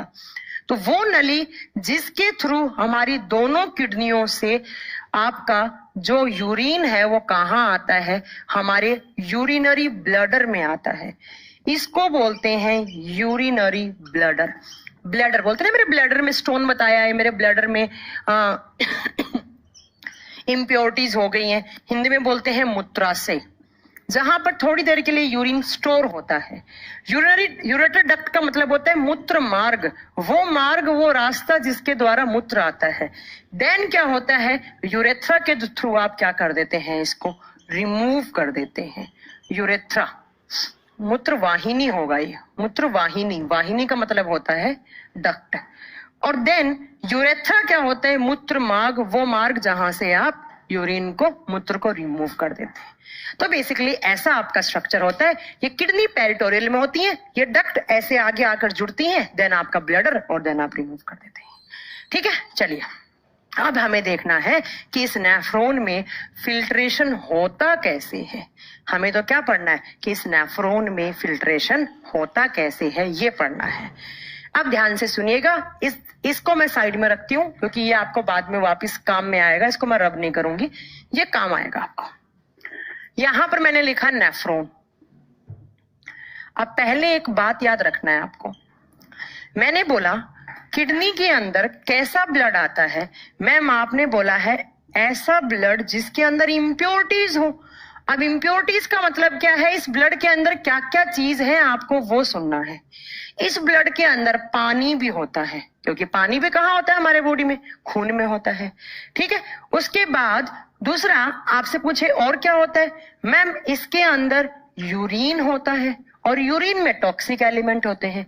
नेक्स्ट, इस ब्लड के अंदर कुछ आयंस भी होते हैं। आयंस सोडियम हो गया, मैग्नीशियम हो गया, पोटेशियम हो गया, और इसके अंदर सोडियम क्लोराइड भी होता है। तो मैम आप ये कहना चाह रही हैं कि हमारी किडनी के अंदर जो खून आता है, उस खून के अंदर, उस रुधिर के अंदर यूरिन में क्या होता है, नाइट्रोजीनियस कंपाउंड्स होते हैं, नाइट्रोजन युक्त कंपाउंड होते हैं, प्लस इसमें कुछ आयंस होते हैं। और आयंस तो मैम बाहर नहीं जाने चाहिए हमारे बॉडी से, क्योंकि आयंस तो मैम हमारे बॉडी के लिए अच्छे होते हैं। आयंस तो हमारे बॉडी में ऑस्मो रेगुलेशन का काम करते हैं। आयंस हमारे बॉडी में वाटर का बैलेंस मेंटेन करने में काम आते हैं, बॉडी का टेम्परेचर मेंटेन करने में काम आते हैं। NaCl भी हमारे बॉडी के लिए काम का होता है। पानी भी हमारे बॉडी के लिए काम का होता है। सिर्फ हमारे लिए टॉक्सिक क्या बन रहा है यहाँ पे, यूरिन। तो मैम अब यूरिन से भी इन चीजों को अलग अलग करना पड़ेगा। तो यही आपको पढ़ना है कि कैसे कैसे अलग होता है। ठीक है, तो हमारे किडनी के पास कभी भी एग्जाम में पूछ लिया जाए कैसा ब्लड आता है, आप बताएंगे ऐसा ब्लड जिसके अंदर ये 4 चीजें हैं, और हमें ये भी चाहिए, ये भी चाहिए और ये भी चाहिए। सिर्फ क्या नहीं चाहिए, ये नहीं चाहिए। तो अब इसमें से भी ये सारी चीजें कैसे अलग करेंगे, और प्लस ये सारी चीजें किसके अंदर है, ब्लड के अंदर, और ब्लड भी चाहिए हमें, है ना। तो इन सारी चीजों को स्टेप बाय स्टेप हमें, कुछ चीजें हमें अंदर लेनी है, कुछ चीजें हमें बाहर निकालनी है, वही हमें पढ़ना है। अब देखिए क्या होता है, इस नेफ्रॉन की स्ट्रक्चर कैसे होती है, ध्यान से समझिएगा। एक एक टर्म कोई भी बच्चा यहाँ पे कमेंट नहीं करेगा, सिर्फ आपको एक एक टर्म पढ़ना है यहाँ पर, क्योंकि इस टर्म से ही बहुत सारे क्वेश्चंस बनते हैं आपके। देखिए अब एक नेफ्रॉन की मैं स्ट्रक्चर बना रही हूं, ये समझ में आ जाएगा आपको, सारा का सारा स्ट्रक्चर समझ में आ जाएगा। देखिए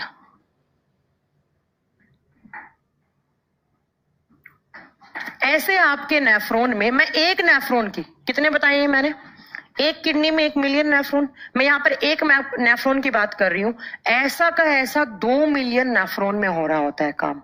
ठीक है, देखिए ये एक आर्टरी है, इस आर्टरी का नाम क्या होता है, इस आर्टरी को बोलते हैं रीनल आर्टरी। जब भी आप रीनल का वर्ड देखेंगे, रीनल टर्म दिया जाता है किडनी के लिए, हिंदी में इसको बोलते हैं वृक्कीय धमनी। वृक्कीय धमनी, ये मैंने एक आर्टरी बनाई, एक डक्ट बनाई। अब यहां पर आप बच्चे सोच रहे होंगे आर्टरी का मतलब तो ऑक्सीजन वाला ब्लड, वेन का मतलब तो इम्प्योर ब्लड CO2 वाला। मैं यहाँ पर ऑक्सीजन CO2 की बात नहीं कर रही हूँ, वो मैंने आपसे कब बात कर ली, रेस्पिरेटरी सिस्टम में ऑलरेडी मैंने बात कर चुकी हूँ आपसे, यहाँ नहीं कर रही हूँ। यहाँ पर मैं सिर्फ किसकी बात करूंगी, टॉक्सिक और यूरिन की बात करूंगी। ठीक है, तो ये एक आर्टरी है, इस आर्टरी से ऐसे ब्लड आता है, ये खून आया, और इस खून के अंदर क्या क्या मिला हुआ है, अभी मैंने यहाँ पर लिखी 4 चीजें। इस खून के अंदर पानी है, इस खून के अंदर आयंस है, इस खून के अंदर सोडियम क्लोराइड है, और इस खून के अंदर यूरिन भी है। ठीक है, और ये कहाँ आता है, तो देखिए ऐसे एक स्ट्रक्चर बनती है आपकी किडनी के अंदर। एक नेफ्रॉन, मैं सिर्फ एक नेफ्रॉन की बात कर रही हूँ, आप याद रखिएगा, सिर्फ एक नेफ्रॉन की बात हो रही है यहाँ पे। ऐसे बहुत सारा ऐसे आर्टरीज का एक गुच्छा सा बना हुआ होता है, एक गुच्छा बना होता है आर्टरीज का, इसको नाम दिया जाता है ग्लोमेरुलस फिल्टर। ध्यान से एक एक नाम पढ़ना है आपको, ग्लोमेरुलस फिल्टर। हिंदी में इसको ग्लोमेरुलस गुच्छा कहा जाता है। गुच्छा, फिल्टर का मतलब यहाँ पे गुच्छा होता है, बाकी कोई हिंदी में अलग से टर्म नहीं दिया जाता है इसको। अब ये गुच्छा ऐसे एक कप जैसी स्ट्रक्चर में रहता है। ऐसा एक कप, कप तो सब समझते हैं, एक बाउल जैसा होता है, ऐसे एक कप बना हुआ होता है, उसके अंदर ये गुच्छा लगा हुआ होता है। इस कप को, ये कैसा आकार बन रहा है? सी बन रहा है। तो ये जो सी जैसे आकार का कप होता है, इसको नाम दिया जाता है बोमेन्स कैप्सूल। ये सारे टर्म पूछे जाते हैं, इसको कहा जाता है बोमेन्स कैप्सूल। बोमेन्स नाम के एक साइंटिस्ट है जिन्होंने इनके बारे में बताया, और हिंदी में इसको बोलते हैं बोमेन संपुट। हिंदी में क्या नाम होता है इसका? बोमेन संपुट। यही टर्म, ये टर्मिनोलॉजी ही आपसे पूछी जाती है, ठीक है। ये ग्लोमेरुलस फिल्टर, उसके बाद ये रीनल आर्टरी आपका लेकर आई खून, और जब यहां से ऐसे खून वापस जाता है, तो वापस जो लेकर जाती है खून, उसको कहते हैं रीनल वेन। सब समझ में आएगा, थोड़ा सा आप पेशेंस रखिए। इसको कहते हैं हम रीनल वेन। अब आप सोच रहे होंगे रीनल वेन, तो वेन में तो मैम इम्प्योर ब्लड होता है, बट मैं यहाँ पर ऑक्सीजन CO2 की बात ही नहीं कर रही हूँ, ठीक है। अब क्या होता है, ये बोमेन्स कैप्सूल जो है आगे चलकर ऐसा आपका ऐसी सी स्ट्रक्चर बनाता है, ऐसा आपका स्ट्रक्चर बनाता है बोमेन्स कैप्सूल। ऐसी आपकी एक स्ट्रक्चर बनाता है, और यहां चलकर, इसको थोड़ा सा एक बार रिमूव कर देते हैं, बाद में हम पढ़ेंगे। यहां चलकर ये कुछ ऐसी डक्ट बनाता है। एक डक्ट है वो ऐसे रहती है,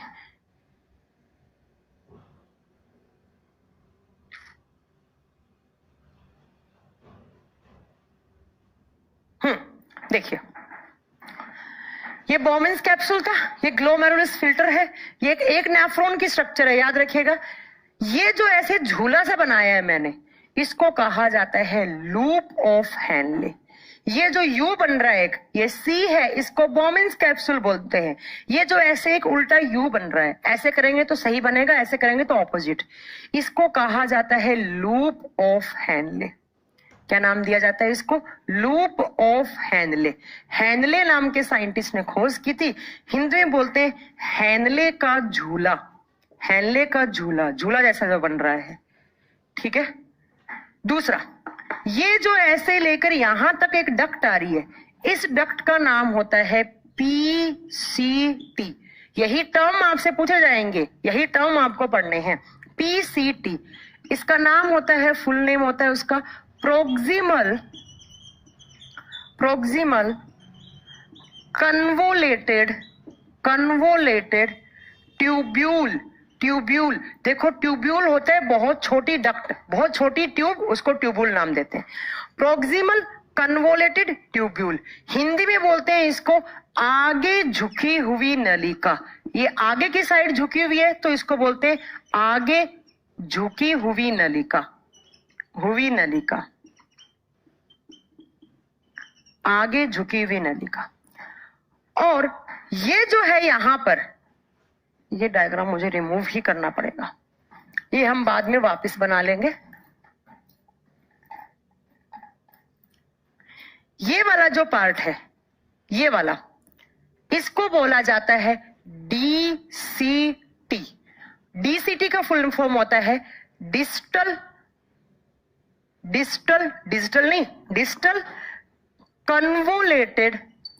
कन्वोलेटेड ट्यूब्यूल। और साइंस में डिस्टल का मतलब होता है पीछे वाला, इसको बोलेंगे पीछे झुकी हुई नलिका।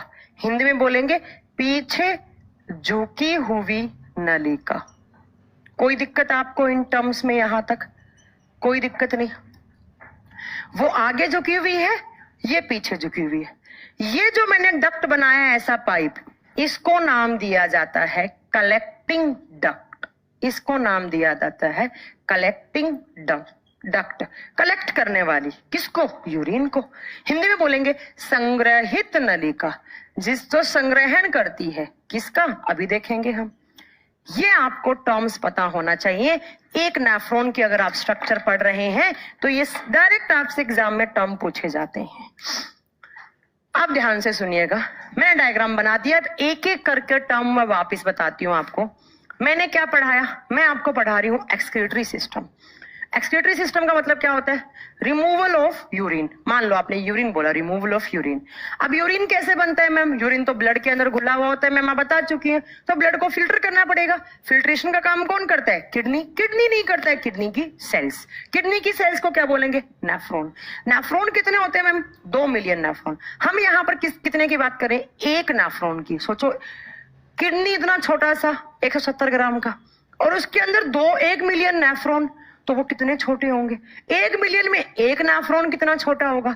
तो इस नेफ्रॉन के इतने छोटे छोटे पार्ट्स होते हैं, तो इसीलिए हमने इसको ट्यूब्यूल टर्म दिया। ट्यूब्यूल का मतलब बहुत छोटी नलिका, बहुत छोटी ट्यूब, ठीक है। अब आपको याद रखना है, देखो क्या क्या टर्म। वो आर्टरी, ध्यान से सुनिएगा, वो आर्टरी जो ब्लड लेकर आती है, ब्लड को लेकर आई है, ब्लड लेकर आती है कहां पर, नेफ्रॉन में। नेफ्रॉन कहां होते हैं, किडनी में। तो कहने का मतलब मैम अब ये कहना चाह रही हैं, वो धमनी जो हमारे किडनी तक ब्लड लेकर आती है उसका नाम बताइए। आप क्या बताएंगे, रीनल आर्टरी बता देंगे। वो आर्टरी जो हमारे किडनी तक ब्लड लेकर आती है उसको बोला जाता है रीनल आर्टरी। Renal artery. अब रीनल आर्टरी भी 2 होती हैं, कौन कौन सी, तो मैं बता देती हूं। जो लेकर आती है उस रीनल आर्टरी भी 2 टाइप की होती है। आप यहां पे लिख सकते हैं, एक होती है एफरेंट, चलो उधर लिखते हैं हम, यहां पर रीनल आर्टरी 2 टाइप की होती है, क्योंकि कभी कभी यहां से क्वेश्चन पूछ लिया जाता है। किडनी तक जो खून लेकर आती हैं वो आर्टरी 2 टाइप की होती है। कौन कौन सी, पहली आप बताएंगे efferent artery. Efferent artery, artery Hindi में एफरेंट का मतलब होता है आने वाली, कहने का मतलब है आने वाली, आई है जो आने वाली। और दूसरी होती है इफरेंट आर्टरी। इफरेंट आर्टरी, और इफरेंट आर्टरी का मतलब होता है लेकर जाने वाली, मतलब जाने वाली, जो खून को लेकर चली गई किडनी से। तो मैम आप ये कहना चाह रही हैं कि रीनल आर्टरी, ये जो आई है वो क्या होती है, वो क्या लेकर आती है, वो हमेशा ब्लड लेकर आती है। और ये एफरेंट है और ये रीनल वेन है, इसके साथ ही जुड़ी हुई आती है आपकी एफरेंट आर्टरी, बहुत सारी होती है छोटी छोटी, वो आप याद रखिएगा। एफरेंट आर्टरी जो लेकर आती है खून, एफरेंट आर्टरी जो लेकर जाती है, ये बात आपकी क्लियर होगी। तो हम पढ़ रहे हैं यहाँ पे रीनल आर्टरी खून लेकर आई है। खून कहां पर आया मैम, हमारे नेफ्रॉन में आया। नेफ्रॉन में जब आता है तो यहाँ पर एक ऐसी स्ट्रक्चर बनती है, बहुत सारी छोटी छोटी कैपिलरीज हैं। अब कैपिलरीज क्या होती हैं तो याद कीजिए, मैंने बताया था आर्टरी और वेन को जोड़ने वाली डक्ट क्या होती है, कैपिलरीज होती हैं। यहाँ पर बहुत सारी ऐसे धमनियों का, आर्टरियों का, कैपिलरीज का गुच्छा बना हुआ होता है। इस गुच्छे को हम ग्लोमेरुलस फिल्टर कहते हैं। अब आपसे एग्जाम में क्वेश्चन पूछा जाएगा, ग्लोमेरुलस फिल्टर किस ऑर्गन से रिलेट करता है, हम बताएंगे। ऑर्गन पूछा है, सेल्स नहीं पूछी है, ऑर्गन क्या, किडनी, और कौन सी सेल्स, नेफ्रॉन। और ये जो ग्लोमेरुलस फिल्टर एक सी आकार का कप होता है, ऐसे सी आकार का, उसके अंदर ऐसा लग रहा है जैसे एक कप है, कप के अंदर मैगी डाल रखी है ना, बट मैगी नहीं है यहाँ पर, ठीक है। तो जो सी आकार का कप बनता है उसको हम बोमेन्स कैप्सूल बोलते हैं, बोमेन संपुट बोलते हैं। अब आपसे पूछेगा जो सी आकार का कैप्सूल होता है किडनी में उसको क्या बोलते हैं, बोमेन्स कैप्सूल। या पूछे बोमेन्स कैप्सूल किस ऑर्गन से रिलेट करता है, किडनी से। देन मैम ऐसे एक झूला सा बनता है, उस झूले को हम लूप ऑफ हेनले बोलते हैं। इस झूले में जो आगे की साइड झुकी हुई डक्ट है उसको प्रोक्सिमल कन्वोल्यूटेड ट्यूब्यूल, पीसीटी बोलते हैं। और जो पीछे की साइड झुकी हुई होती है उसको डिस्टल कन्वोल्यूटेड ट्यूब्यूल, पीछे की साइड झुकी हुई नलिका बोलते हैं। और एंड में यहाँ पर कुछ डक्ट होती हैं जिनके अंदर यूरिन चला जाता है और स्टोर हो जाता है। क्या इतने टर्म आपको समझ में आ गए? ये सारे के सारे टर्म अगर आपको समझ में आ गए तो अब आगे की बात समझना आपके लिए बहुत ही इजी हो गया। देखिए अब 2 टर्म और पढ़ने हैं आपको। ये जो मैंने आपको लूप ऑफ हेनले बताया है, इसमें आपको 2 छोटी छोटी डक्ट के नाम और पढ़ने हैं। ये जो यहां से लेकर यहां तक पार्ट होता है, जैसे एक यू बनता है तो यहां से लेकर यहां तक का पार्ट है, मैं रेड पेन से दिखाती हूं, इसको कहा जाता है descending limb. Descending limb, Hindi में कोई अलग नाम नहीं है, इसको डिसेंडिंग लिम्ब ही करेंगे। कहां से लेकर यहां तक के पार्ट को। और जो ये यहां से लेकर यहां तक का पार्ट होता है, इसका नाम होता है असेंडिंग लिम्ब। वो डिसेंडिंग था, ये असेंडिंग लिम्ब था। ये दोनों किसके पार्ट होते हैं आप बताओगे? लूप ऑफ हेनले, या कभी कभी बुक्स में दिया होता है पीसीटी। ये दोनों पीसीटी के टाइप हैं। फिर यहां से लेकर ये जो पीछे की साइड झुकती है उसको हम डीसीटी बोल देते हैं, ठीक है। ये यहां से लेकर यहां तक पीसीटी। चलो आप यहां कंफ्यूज मत हो, आप इसको यहां दिखा लो, वरना आप सोचोगे तो डीसीटी का टाइप बना दिया। ये आपका डीसीटी है पीछे वाला, और यहां से लेकर यहां तक का है पार्ट, इसको हम असेंडिंग लिम्ब बोलते हैं। आप बताओगे कि जो आगे की साइड झुकी हुई ट्यूब होती है उसको हम पीसीटी बोलते हैं। पीसीटी और डीसीटी दोनों किसके अंडर आते हैं? लूप ऑफ हेनले में आते हैं, ठीक है। और जो डिसेंडिंग लिम्ब है और जो असेंडिंग लिम्ब है, वो दोनों क्या होती हैं? किसका टाइप, किसके सब पार्ट होते हैं? पीसीटी के पार्ट होते हैं, ठीक है। ये बात आपको समझ में आ गई। अब यहां पर आओ, मैंने बोला किडनी के अंदर कैसा ब्लड आता है? ऐसा ब्लड जिसके अंदर पानी हो, ऐसा ब्लड जिसके अंदर NaCl हो, ऐसा ब्लड जिसके अंदर आयंस हो, और ऐसा ब्लड जिसके अंदर यूरिन हो। और यूरिन में हमने क्या बताया? यूरिन में मैम नाइट्रोजीनियस कंपाउंड्स बताए। तो जैसे ही आपकी रीनल आर्टरी में कौन सी? एफरेंट लाने वाली होती है, मैंने बताया है आपको। जैसे ही आपकी एफरेंट आर्टरी क्या लेकर आती है? खून लेकर आई अदर पार्ट से, बहुत सारे पार्ट्स हैं आपके बॉडी के, उन सब से लेकर आई। कैसा खून? ऐसा खून जिसके अंदर इतनी सारी चीजें हैं। तो ये सारा का सारा खून इस ग्लोमेरुलस फिल्टर में आता है, आया, और जब वापस जा रहा है यहां से खून, तो ऐसा देखा गया कि इस खून में, सिर्फ इस खून के अंदर क्या है? ब्लड है। ये सारी चीजें यहीं रह गई। ये सारी चीजें कहाँ रह गई? इस फिल्टर के अंदर रह गई अभी तक। तो आपसे एग्जाम में क्वेश्चन क्या बनेगा? ध्यान से सुनिएगा कि जब हमारी नेफ्रॉन के पास ब्लड आता है तो उस ब्लड में क्या क्या चीजें होती हैं? ये 4 चीजें होती हैं। और जब ग्लोमेरुलस फिल्टर से ब्लड वापस जाता है रीनल वेन की तरफ, सिर्फ क्या है? खून है। हम यहाँ पर ऑक्सीजन CO2 की बात ही नहीं कर रहे हैं, सिर्फ खून की बात कर रहे हैं, यहाँ पर ब्लड है। तो ये सारी चीजें कहाँ रह गई मैम? ये आपके ग्लोमेरुलस फिल्टर के अंदर रह गई। तो इसको कहा जाता है फिल्ट्रेशन, या अल्ट्रा फिल्ट्रेशन का नाम दिया जाता है। अल्ट्रा का मतलब होता है जो बहुत माइनर लेवल पे हो, बहुत माइन्यूट लेवल पे हो, बहुत छोटे लेवल पे फिल्ट्रेशन हो रहा है यहाँ पे।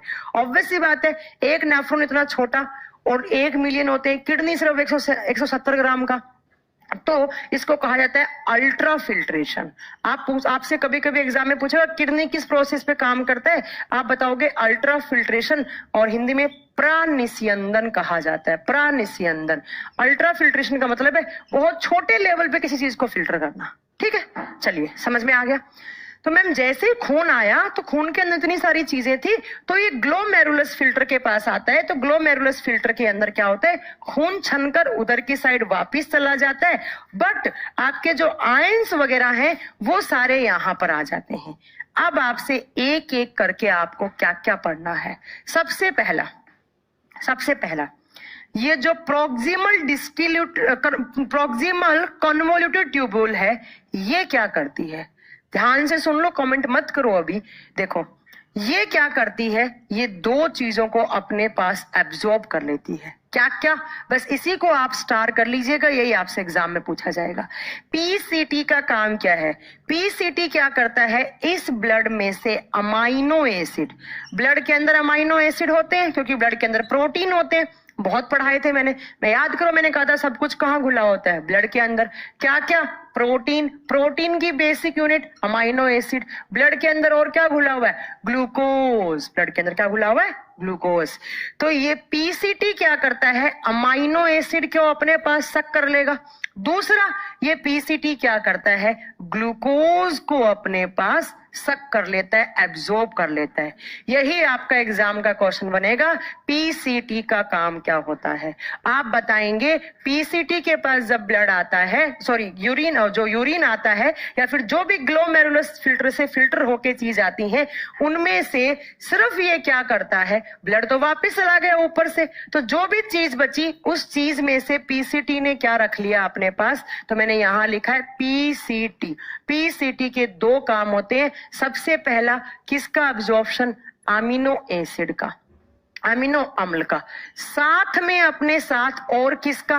तो आप बताएंगे साथ में ये ग्लूकोज को। ग्लूकोज के ब्रेकडाउन से हमें एनर्जी मिलती है, ग्लूकोज होना चाहिए हमारे बॉडी में। ठीक है, तो पीसीटी का एक फंक्शन क्या हो गया? प्रोक्सिमल कन्वोल्यूटेड ट्यूब्यूल, आगे की तरफ झुकी हुई नलिका क्या करती है? अपने पास अमाइनो एसिड और ग्लूकोज को अपने पास रख लेती है, पहला काम। दूसरा काम, आप सब जानते होंगे हमारा जो यूरिन होता है वो एसिडिक होता है। एसिडिक का मतलब उसमें कौन से आयंस होने चाहिए? Hydrogen ion. तो ये यूरिन के अंदर हाइड्रोजन आयन कहां से आते हैं? आप बताओगे ये पीसीटी क्या करता है? इट सिक्रीट H+ आयंस, और इसीलिए हमारा यूरिन कैसा होता है? एसिडिक नेचर में होता है, क्योंकि H+ आयंस कैसा नेचर दे देंगे हमारे यूरिन को? एसिडिक या अम्लीय। अब मुझे बताइए क्या आपको समझ में नहीं आ रहा? सीधा एग्जाम में क्वेश्चन पूछेगा पीसीटी का फंक्शन क्या होता है, आप बोलोगे एक तो हमारे ब्लड का एसिडिटी, हमारे यूरिन का एसिडिक मीडियम प्रोवाइड करना, क्योंकि ये H+ आयन सिक्रीट करती है, हाइड्रोजन आयन। दूसरा, अमाइनो एसिड और ग्लूकोज को अपने पास रखना। तो मैम जो भी कुछ चीज आई थी उसमें से ब्लड तो वापस निकल गया, जो बचा उसमें से पीसीटी ने क्या रख लिया अपने पास? पीसीटी ने अमाइनो एसिड और ग्लूकोज रख लिया, और जो चीज बची थी यहां से, ऐसी जो चीज आई पीसीटी ने रख लिया रखने वाली चीजें, और जो बची और उसमें कौन से आयन सिक्रीट कर दिए? H+ ion. मतलब कहने का मतलब है अब जो चीज जाएगी वो कैसे नेचर की जाएगी? एसिडिक नेचर की जाएगी। ठीक है, अब जो आगे चीज जाएगी, आगे किस में गया? डिसेंडिंग में। ये क्या है? डिसेंडिंग लिम्ब है। अब इस ब्लड में मैंने बोला क्या क्या है? H2O है। ये ग्लूकोज और ग्लूकोज को, प्रोटीन को, इन सबको तो हमने क्या कर लिया? एब्जॉर्ब करवा लिया अपने अंदर। अब इसके अंदर क्या है? पानी, NaCl। आइए आप पानी, NaCl और आयंस पे आइए। ये क्या करता है? Descending limb. सबसे अच्छा क्वेश्चन, डिसेंडिंग लिम्ब क्या करता है? जो पानी आया था उसको अपने पास रख लेगा। ये लो आपका क्वेश्चन, सबसे अच्छा क्वेश्चन आपसे पूछेगा नेफ्रॉन के किस पार्ट में पानी का अवशोषण होता है? नेफ्रॉन के किस पार्ट में पानी का अवशोषण होता है? आप बताएंगे डिसेंडिंग लिम्ब। और डिसेंडिंग लिम्ब किसका पार्ट है? पीसीटी का। पीसीटी किसका पार्ट है? लूप ऑफ हैनले का पार्ट है। मुझे लगता है सबको क्लियर हो गया होगा। तो मैम अब जो आगे चीज जारी होगी, थोड़ा बहुत इसने पानी रख लिया अपने पास, अब ज्यादा पानी का क्या करेंगे? अपने तो पानी बहुत ज्यादा पीते हैं दिन में, इतना पानी का क्या काम है? अब जो बाकी चीज जा रही है उसमें मैम क्या बचा? NaCl बचा, उसमें कुछ आयंस बचे और उसमें यूरिन बचा। क्या बचा? यूरिन। अब असेंडिंग लिम्ब क्या करती है? जो भी चीज बची उस चीज में से NaCl प्लस आयंस को अपने पास रख लेती है। ये आपका सेकंड क्वेश्चन हो गया। नेफ्रॉन के किस पार्ट में सोडियम क्लोराइड, नमक और आयंस का एब्जॉर्प्शन होता है? आप क्या बताएंगे? असेंडिंग लिम्ब में। मैम ये सारी चीजें हो गई एब्जॉर्ब। ये लो यहां तक क्या बचा? यूरिन। तो एंड में अब यहां से डीसीटी से होता हुआ इस कलेक्टिंग डक्ट के अंदर क्या आया होगा? यूरिन आया होगा। और इस यूरिन में क्या क्या? यूरिक एसिड, क्रेटेनाइन, और क्या आया इसके अंदर? अमोनिया आया। और क्या आया उसके अंदर? यूरिया आया। तो ये आपका क्या बन गया? यूरिन बन गया। किसने बनाया? नेफ्रॉन ने। ये लो आपका नेफ्रॉन की स्ट्रक्चर ऐसे आपके काम करती है। अब मैं एक बार और बताऊंगी, फिर नहीं बताऊंगी मैं, ध्यान से सुनना, कमेंट कोई नहीं करेगा। हमारे किडनी के पास ऐसा ब्लड आता है जिस ब्लड के अंदर यूरिन का अमाउंट हो। अब यूरिन के अंदर टॉक्सिक एलिमेंट होते हैं, उन टॉक्सिक एलिमेंट को हमें एक्सक्रीट आउट करना होता है, इसीलिए हमारे बॉडी में एक्सक्रीटरी सिस्टम की हमें रिक्वायरमेंट पड़ती है। ठीक है, अब ब्लड के अंदर क्या क्या है? ब्लड के अंदर ग्लूकोज, ब्लड के अंदर प्रोटीन, प्रोटीन्स बेसिकली किससे मिलकर बने हुए होते हैं? अमाइनो एसिड, अमीनो अम्ल से मिलकर बने होते हैं। और ब्लड के अंदर आयंस है, ब्लड के अंदर सोडियम क्लोराइड है। ये सब हमारे बॉडी के टेम्परेचर को मेंटेन करने के लिए हमें चाहिए ही चाहिए। तो क्या होता है, प्लस यूरिन होता है ब्लड के अंदर। तो ऐसी आर्टरी जो हमारी नेफ्रॉन के अंदर खून लेकर आती है, that are known as renal artery. और रीनल आर्टरी, रीनल टर्म का मतलब क्या होता है? किडनी। आर्टरी का मतलब क्या होता है? धमनी। तो किडनी वाली धमनियां या वृक्कीय धमनियां। रीनल आर्टरी दो टाइप की होती है, एक होती है एफरेंट, एक होती है इफरेंट। ए का मतलब होता है आने वाली, एफरेंट मतलब जाने वाली।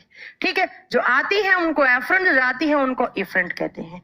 ठीक है, तो हमें हमारी किडनी के नेफ्रॉन के अंदर जैसे ही खून आया, उस खून में आयंस से, उस खून में यूरिन था, वो सबसे पहले किस पार्ट में आता है? ग्लोमेरुलस फिल्टर में आता है। यहाँ पर बहुत सारे फिल्टर हैं, तो ऐसा देखा गया जब खून आया उसमें बहुत सारी चीज थी, पर जब खून गया रीनल वेन के थ्रू तो उसमें सिर्फ ब्लड था, बाकी सारी चीजें कहाँ रह गई? Glomerulus filter. और ये फिल्टर बहुत छोटे होते हैं, बहुत माइन्यूट लेवल पे ये फिल्ट्रेशन का काम करते हैं, तो हम इसको अल्ट्रा फिल्ट्रेशन करके टर्म देते हैं, प्रानिस्यंदन करके नाम देते हैं। अब जब यहां से सारी चीज जाती है किसके थ्रू? बॉमिन्स कैप्सूल के थ्रू। कहां पर जाती हैं? इस झूले के अंदर जाती हैं। इस झूले को हम लूप ऑफ हैनले बोलते हैं। लूप ऑफ हैनले दो ट्यूब से मिलकर बना हुआ होता है। जो आगे वाली ट्यूब होती है उसको प्रोक्सिमल कन्वोल्यूटेड ट्यूब्यूल नाम देते हैं, पीसीटी। और जो पीछे वाली होती है उसको डीसीटी, डिस्टल कन्वोल्यूटेड ट्यूब्यूल, पीछे की साइड झुकी हुई नलिका। इन दोनों से मिलकर बना हुआ होता है। पीसीटी के भी दो टाइप होते हैं। पीसीटी के टाइप कौन कौन से होते हैं? जो यहाँ वाली होती है पीसीटी, उसको डिसेंडिंग लिम्ब कहते हैं। और जो ये पीछे वाली होती है, जो डीसीटी के पास होती है, उसको असेंडिंग लिम्ब कहते हैं। तो जैसे इस फिल्टर से हमारी खून छनने के बाद जितनी भी सारी चीजें रही हैं, वो सारी चीजें जब लूप ऑफ हैनले में आती हैं तो सबसे पहले पीसीटी में एंटर करती हैं, प्रोक्सिमल कन्वोल्यूटेड ट्यूब्यूल में एंटर करती हैं। इसका काम क्या है? उन सारी चीजों में से अमाइनो एसिड और ग्लूकोज को सक करना, अपने पास रख लेना, अपने पास एब्जॉर्ब करना। और जितने भी चीज मिली है उनके अंदर क्या सिक्रीट करना? हाइड्रोजन आयन सिक्रीट करना। और हाइड्रोजन आयन कैसा नेचर देते हैं? किसी भी चीज को, किसी भी मीडियम को एसिडिक नेचर दे देते हैं। तो हमारा यूरिन किस नेचर का हो गया? एसिडिक नेचर का हो गया। अब पीसीटी ने अपने पास मैम अमाइनो एसिड, ग्लूकोज रख लिया, क्योंकि दोनों ही हमारे बॉडी के लिए जरूरी होते हैं। ग्लूकोज हमें एनर्जी देता है, ऑक्सीजन आता है, ग्लूकोज का ऑक्सीडेशन करता है, हमें एनर्जी मिलती है। अमाइनो एसिड आयंस होते हैं, प्रोटीन से आयंस है, प्रोटीन से एनर्जी मिलती है, तो मैम चाहिए चाहिए हमें। ठीक है, अब जो बाकी की चीज गई मैम, अब डिसेंडिंग लिम्ब में गया। डिसेंडिंग लिम्ब क्या करती है? जितना पानी का रिक्वायरमेंट है हमारी बॉडी की सेल्स को, उतना पानी अपने पास रख लेती है। बाकी का जो चीज है उसमें कुछ पानी है और कुछ यूरिन है, तो वो पानी और यूरिन और कुछ आयंस है, वो सब असेंडिंग लिम्ब में जाएंगे। असेंडिंग लिम्ब अपने पास क्या करेगा? NaCl और आयंस को अपने पास रख लेगा। क्या बचा? सिर्फ दो चीज, पानी, और उस पानी के अंदर क्या है? यूरिन। यूरिन का मतलब उसके अंदर क्या है? नाइट्रोजीनियस कंपाउंड है। तो अब जो चीज बची मैम वो यूरिन कहलाई। और इस यूरिन के अंदर पानी भी है, क्योंकि पानी आया है साथ में, और इस यूरिन के अंदर नाइट्रोजीनियस कंपाउंड है। ये आकर स्टोर हो जाते हैं कहां पर? Collecting duct. और ये कलेक्टिंग डक्ट किससे जुड़ी हुई होती है? ये ध्यान से सुनिएगा ये चीज। ये जो कलेक्टिंग डक्ट है, ये डक्ट क्या करी है? ये आपस में आकर किससे जुड़ी हुई होती है? यहां मैंने एक डायग्राम बनाया था पहले कि ये हमारा एक किडनी, ये हमारा दूसरा किडनी, इसके अंदर बहुत सारे नेफ्रॉन। नेफ्रॉन मैंने सारा पढ़ा दिया, फिल्ट्रेशन का काम हुआ। अब किडनी के जो नेफ्रॉन की जो कलेक्टिंग डक्ट है, ये किससे जुड़ी हुई डक्ट? ये डक्ट देखो, ये डक्ट जुड़ी हुई होती है इस यूरेटर डक्ट से। ये यूरेटर डक्ट है आपका।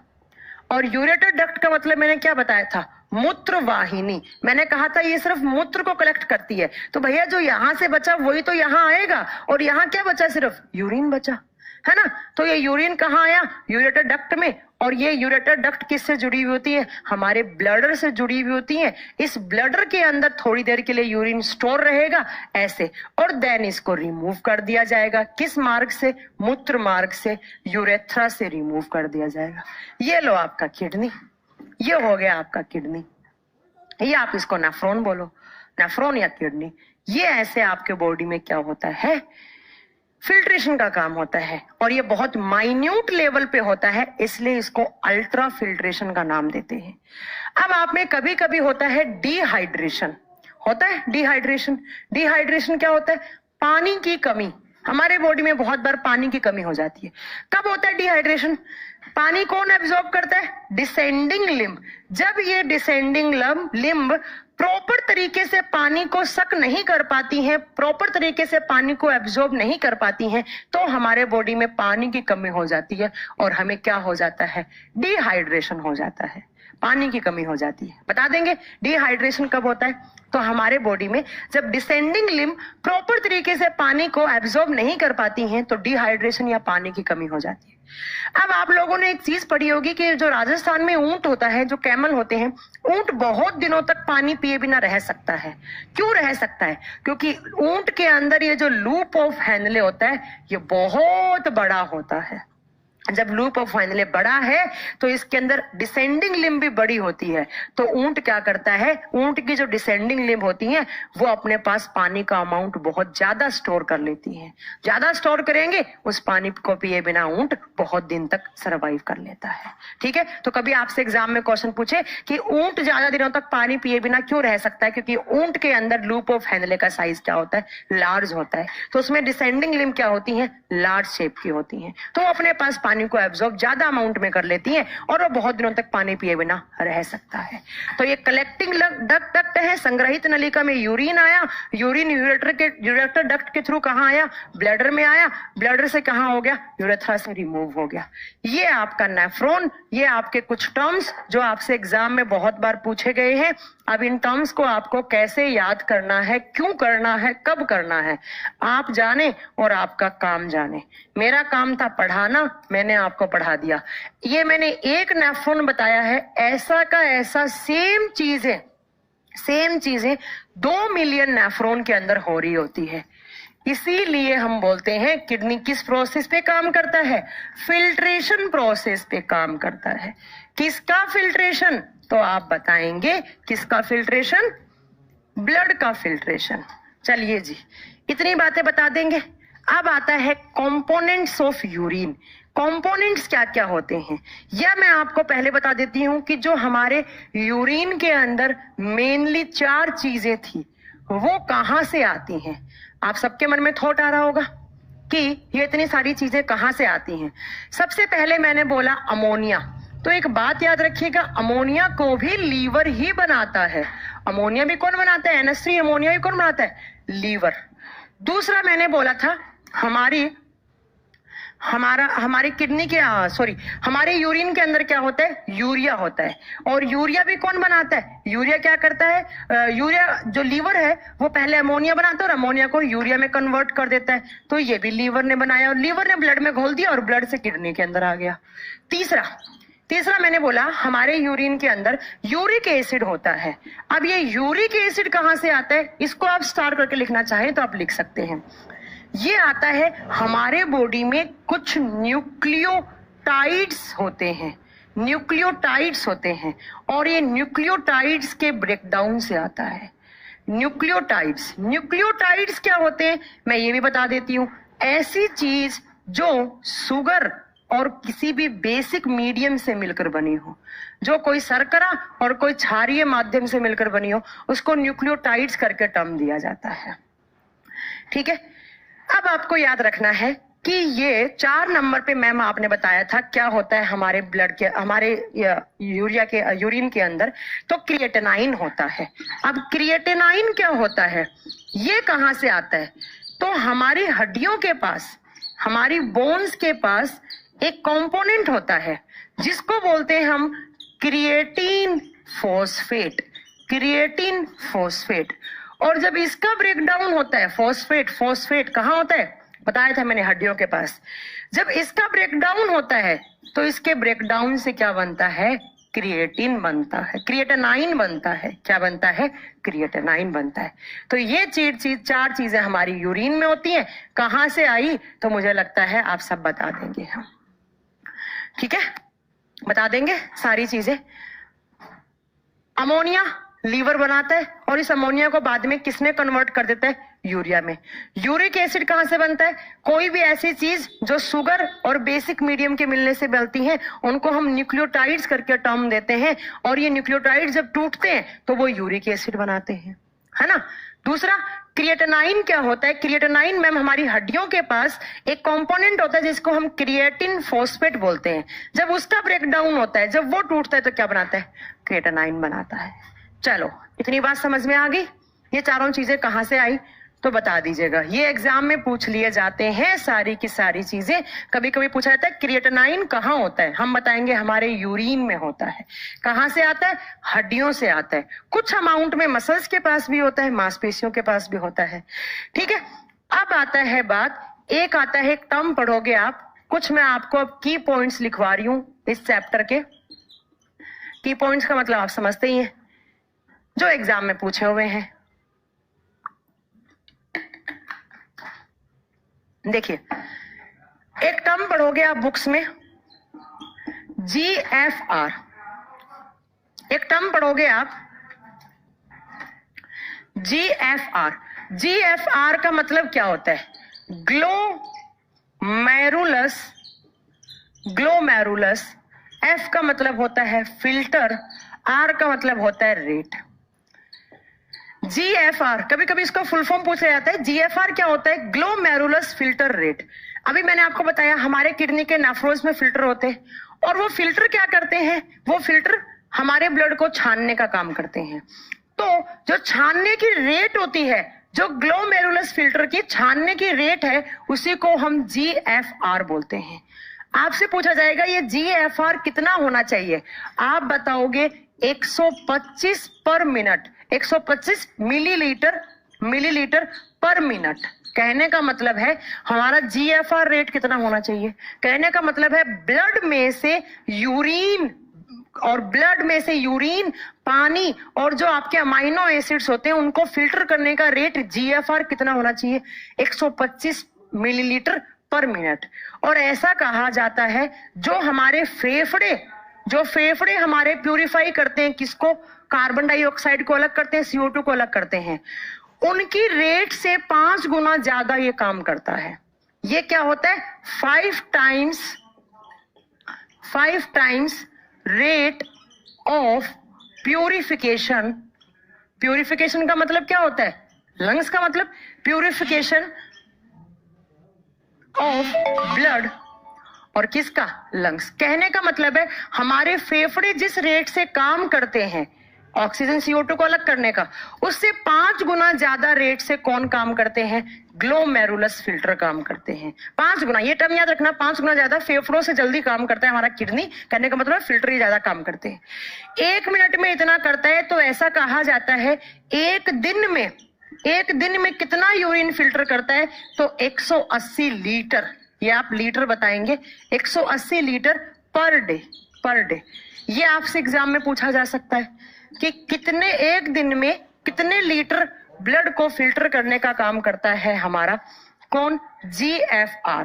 GFR का मतलब क्या हो गया, ग्लोमेरुलस फिल्टर। GFR का मतलब क्या हो गया, ग्लोमेरुलस फिल्टर। बता देंगे आप। नेक्स्ट देखो, नेक्स्ट आपसे कभी कभी ये क्वेश्चन पूछता है कि जो यूरेटर डक्ट है इसकी लेंथ कितनी है, ये जो नली बनाई मैंने इसकी लेंथ कितनी है, आप बताएंगे लेंथ ऑफ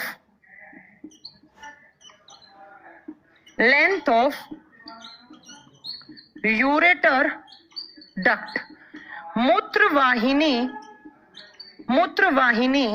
की लंबाई आप बताएंगे इसकी लंबाई होती है हमारे फूड पाइप के जितनी, कितनी, 25 सेंटीमीटर। कितनी, 25 सेंटीमीटर, 25 सेंटीमीटर। ठीक है, चलो अब देखो ये जो ब्लैडर है, इस ब्लैडर के अंदर क्या स्टोर होता है, यूरिन स्टोर होता है। तो आपसे क्वेश्चन पूछा जाता है कि जो ह्यूमन के ब्लैडर होता है उसमें कितना यूरिन स्टोर हो सकता है।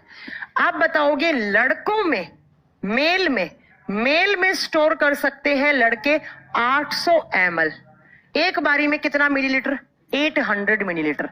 और जो लड़कियां होती हैं, फीमेल होती हैं, वो कितना स्टोर कर सकती हैं? उनका यूरिनरी ब्लैडर थोड़ा छोटा होता है, उसमें 500 ml यूरिन आपका स्टोर हो सकता है। 2 क्वेश्चन आपके ये बन गए। अब मैम हमें यूरिन करने की फीलिंग्स कब आती हैं, मतलब आपको कब ये फील होता है, कितना अमाउंट इसमें बन गया आपके बॉडी में, कि जैसे ब्लडर के अंदर कितना यूरिन आ गया है छनकर खून को अलग करके, तो आपको यूरिन एक्सक्रीट आउट करने की फीलिंग्स आ गई। कहने का मतलब है फीलिंग ऑफ यूरिनेशन। यूरिन को रिमूव करने की फीलिंग्स कब आएंगी? कितना आप में यूरिन बन चुका है कि उसके बाद आपको फीलिंग्स आने लग जाती हैं कि आपको अब यूरिन रिमूव करना चाहिए? आप बताएंगे 150 से लेकर 200 ml। जब आपके इस यूरिनरी ब्लडर में छन कर ऐसे यूरिन आ गया, जब इसमें 150 से 200 ml यूरिन आकर स्टोर हो गया, तो आपको अब यूरिनेशन की फीलिंग्स आने लग जाती हैं। ठीक है, और मैक्सिमम कितना स्टोर हो सकता है लड़कियों में? 500 ml, और लड़कों में कितना? 800 ml। 800 ml। ये बात आपको याद करनी है। इसके अलावा आपको कुछ एसेस पढ़ने की यहाँ पर रिक्वायरमेंट नहीं है। हाँ, एक चीज और देख लो, कभी कभी आता है कि ये जो यूरेथ्रा है, यूरेथ्रा की लेंथ कितनी होती है, इस मूत्र मार्ग की लेंथ कितनी होती है? अगर मैं बात करूं मेल में, तो मेल का यूरेथ्रा बड़ा होता है कितना? तो 10 सेंटीमीटर का होता है, 10 सेंटीमीटर का। और फीमेल का यूरेथ्रा छोटा होता है कितना? तो 2.5 सेंटीमीटर का। इसीलिए लड़कियों को यूरिनेशन में प्रॉब्लम होती है, या मेनली जो डिजीज होती है यूरिनरी डिजीज, वो लड़कियों को ही होती है। ठीक है, ये आपके सारे की पॉइंट्स थे। की पॉइंट्स में पहला हमने GFR पढ़ा, ग्लोमेरुलस फिल्टर की रेट पढ़ी, कितनी होनी चाहिए? 125 मिलीलीटर पर मिनट। और पूरे दिन में कितना यूरिन फिल्टर कर दिया? 180 लीटर पर डे। उसके बाद ये जो रेट है फिल्टर करने की, वो हमारे लंग्स में जो ब्लड प्यूरिफाई होता है उससे ज्यादा होती है। कितना टाइम? 5 टाइम। देन आप बताएंगे कि जो हमारा यूरेटर डक्ट है उसकी लेंथ कितनी होती है? फूड पाइप के जितनी, खाने वाली नलिका के जितनी, ओइसोफेगस जितनी, 25 सेंटीमीटर। जो ब्लैडर है उसमें जब 150 से 200 ml ब्लड आ जाए, यूरिन आ जाएगा, तो क्या होता है? इंसान को फीलिंग्स आने लग जाती है यूरिनेशन की। और लड़कों का जो यूरेथ्रा है उसका साइज होता है 10 सेंटीमीटर, लड़कियों का 2.5 सेंटीमीटर। देन लड़कियां कितना ब्लड स्टोर कर सकती हैं? 500 ml। लड़के कितना कर सकते हैं? 800 ml। अब इसके अलावा कुछ की पॉइंट्स और। अब कुछ की पॉइंट्स और का मतलब है आपके यूरिन के कंपोनेंट्स, हमारी यूरिन के अंदर क्या क्या चीज कितने % में होता है।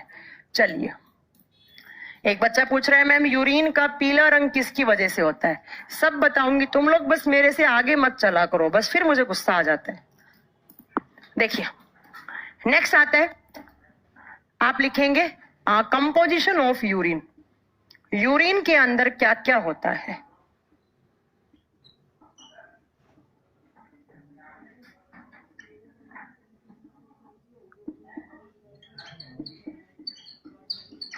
मूत्र का संगठन। देखिए, सबसे ज्यादा होता है पानी। कितना %? आप बताएंगे 95% हमारी यूरिन के अंदर क्या होता है? पानी होता है। उसके बाद आपसे पूछा जाएगा 2 नंबर पे 2.6% होता है हमारी यूरिन के अंदर यूरिया। देन आपको याद रख, यूरिया मैंने बताया था अभी नाइट्रोजीनियस बेसिस होते हैं, तो ये कितना % होता है? आप बताएंगे 2.6। फिर आपको याद रखना है 0.4% होता है हमारी यूरिन के अंदर यूरिक एसिड, यूरिक अम्ल। कितना? 0.4%। अब आपसे पूछ लिया जाए कि जो क्रिएटिनाइन था वो कितना है, तो आप बताएंगे 2% क्या होता है? क्रिएटिनाइन होता है। मेन कंपोनेंट्स आपके यूरिन के अंदर ये होते हैं। अब इसके अलावा कुछ चीज छन नहीं पाती है, प्रॉपर ग्लूकोज वगैरह, हेमोग्लोबिन वगैरह, प्रोटीन वगैरह, वो भी आ जाते हैं। ये आपका यूरिन का कंपोजिशन। ठीक है, आप पूछे यूरिन का पीएच, तो हाइड्रोजन आयन होते हैं, और हाइड्रोजन आयन का मतलब एसिडिक, और एसिडिक का मतलब कितना होता है? आप बताएंगे यूरिन का पीएच एवरेज 6 होता है, एवरेज 6 होता है। ठीक है, अब यूरिन का कलर कैसा होता है, तो पेल पिलो या आप येलो लिख लो, पीले रंग का होता है। किस पिगमेंट की वजह से? यूरोक्रोम पिगमेंट की वजह से, यूरोक्रोम पिगमेंट की वजह से। 2 क्वेश्चन आपके ये हो गए। एक क्वेश्चन और, यूरिन में स्मेल आती है, फ्रेश यूरिन में स्मेल आती है, आपने देखा होगा पब्लिक टॉयलेट से स्मेल आती रहती है ना। फ्रेश यूरिन में जो स्मेल होती है वो किसकी वजह से होती है? तो भैया अमोनिया, अमोनिया से बदबू आती है। तो हमारे यूरिन के अंदर क्या है? अमोनिया। अमोनिया देखो यहां पर आ गया इस फॉर्म में, यूरिया के साथ आ गया। तो फ्रेश यूरिन में smell is due to presence of NH3। NH3 का मतलब क्या होता है? अमोनिया। ये आपको याद करना था अपना एक्सक्रीटरी सिस्टम। इससे ज्यादा आपसे एक्सक्रीटरी सिस्टम में कुछ भी नहीं पूछा जाएगा। एक बार फिर क्लियर कर देती हूँ, यूरिन के अंदर क्या क्या कंपोजिशन होता है। सबसे ज्यादा पानी कितना परसेंट? 95%। यूरिया, यूरिया के साथ ही अमोनिया आ गया है, NH2CO NH2 NH2CO NH2 ammonia होता है, यूरिया होता है, तो NH3 यहां पर आ गया, ठीक है। तो 2.6% में, यूरिक एसिड 0.4% में, क्रिएटिनाइन 2% में। यूरिन का पीएच हाइड्रोजन आयन है कितना? 6। किस नेचर में? एसिडिक नेचर में। येलो कलर यूरोक्रोम की वजह से। फ्रेश यूरिन में जो स्मेल आती है वो किसकी वजह से? NH3। बोले तो अमोनिया, ठीक है। अब देखो ये जो यूरिक एसिड है, अगर ये यूरिक एसिड प्रॉपर आपके यूरिन में रिमूव नहीं हो रहा है, ये फिल्टर नहीं हो रहा है और आपके बॉडी में आकर आपके बॉडी के अंदर ही रह गया, तो अगर आपके बॉडी में यूरिक एसिड का अमाउंट ज्यादा होता है, इंक्रीज हो जाता है, तो ये यूरिक एसिड आपस में आकर जुड़ना स्टार्ट होता है और ये क्रिस्टल की फॉर्म में बन जाता है। क्रिस्टल समझते हैं? जुड़ना क्रिस्टल की फॉर्म में आ जाता है और क्रिस्टल की फॉर्म में आकर ये एक्यूमुलेट हो जाता है कहां पर? हमारे जॉइंट्स में। हमारे जॉइंट आप जानते हैं, ये जॉइंट, घुटने का जॉइंट, इन सब में। और उसकी वजह से आपको एक बीमारी हो जाती है जिसको बोलते हैं गाउट, और हिंदी में गठिया रोग बोलते हैं, गठिया रोग। तो ये भी आप बता सकते हैं। कार्बोहाइड्रेट, अमाइनो एसिड सारे के सारे आपके असेंडिंग लिम्ब में हो जाते हैं, ठीक है रंजीत, असेंडिंग लिम्ब में ही हो जाते हैं। तो गाउट कब होता है? जब हमारे बॉडी में यूरिक एसिड का जमाव हो जाता है हमारे घुटनों वगैरह में या जॉइंट्स में, तो हमें गाउट या गठिया रोग हो जाता है। ये आपको इतना पढ़ना था एक्सक्रीटरी सिस्टम में। एक्सक्रीटरी सिस्टम में पथरी में ऑलरेडी बता चुकी हूँ, कैल्शियम ऑक्सिलेट आके जम जाता है, ब्लड में आकर घुलेगा, कैल्शियम ज्यादा आ जाएगा और ऑक्सिलेट आकर जम जाएगा, तो हमारे किसी ना किसी पार्ट में या तो PCT में या DCT में स्टोन बन सकता है। वो ऑलरेडी मैं आपको बता चुकी हूँ, अब नहीं बताऊंगी मैं बार बार। ये आपका पूरा का पूरा बीमारी, क्यों मैंने बता दी इसकी बीमारी क्या हो गया। एक तो डिहाइड्रेशन हो गया, एक गाउट हो गया, या ग्लाइकोयूरेमिया, ग्लूकोज निकलने लग जाएगा। ये सब आपको याद करना है।